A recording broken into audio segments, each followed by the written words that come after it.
গরমে ছোট বড় সব মেকআপ আর্টিস্টের একটাই প্রশ্ন, মেকআপটাকে কিভাবে ধরে রাখবে। যারা বড় মেকআপ আর্টিস্ট তাদের কাছে তো দামি দামি প্রোডাক্ট আছে, কিন্তু যারা বিগিনার তাদের কাছে তো সেটাও নেই। তাহলে তাদের মেকআপ কি লং লাস্টিং হবে না? হবে তো, রিকর্ড তো আছে। রিকর্ডের এই দুটো প্রোডাক্ট যদি তোমার কাছে থাকে তাহলে তুমিও কিন্তু ওয়াটারপ্রুফ স্মাচ প্রুফ মেকআপ করতে পারবে। তার জন্য প্রথমে কি করতে হবে, রিকর্ডের গ্রিপ স্প্রে একবার মিস্টের মতন অ্যাপ্লাই করে নিতে হবে, যেটা আমি ক্যামেরায় দেখাতে ভুলে গেছি। তারপরে রিকর্ডেরই ওয়াটার জেলি, এটা একটা ওয়াটার বেস ময়শ্চারাইজার, যেটা কিন্তু আমাদের স্কিনকে খুব ভালোভাবে হাইড্রেট করে, যেটা এই গরমকালে সব থেকে বেশি দরকার।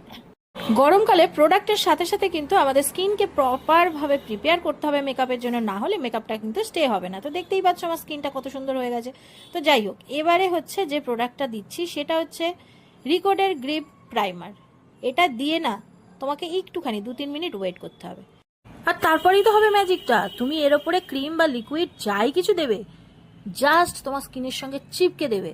আর এরপর যখন পুরো মেকআপটা হয়ে যাবে, তারপরে গ্রিপ স্প্রেটা দিয়ে আবার ভালো করে মেকআপটাকে সেট করে নাও, আর তারপরে বাইরে যেখানে ইচ্ছে ঘুরে বেড়াও, যত ইচ্ছা ঘাম হোক তোমার স্কিন থেকে বা তোমার ক্লায়েন্টের স্কিন থেকে। মেকআপ কিন্তু আর উঠছে না, তাহলে আর চিন্তা করছো কেন? ঝটপট রিকর্ডের ওয়েবসাইটে চলে যাও আর এই প্রোডাক্ট দুটো পারচেস করে ফেলো, আর নিশ্চিন্তে এই গরমের মধ্যে নিজে প্লাস ক্লায়েন্টকে মেকআপ করে এসো।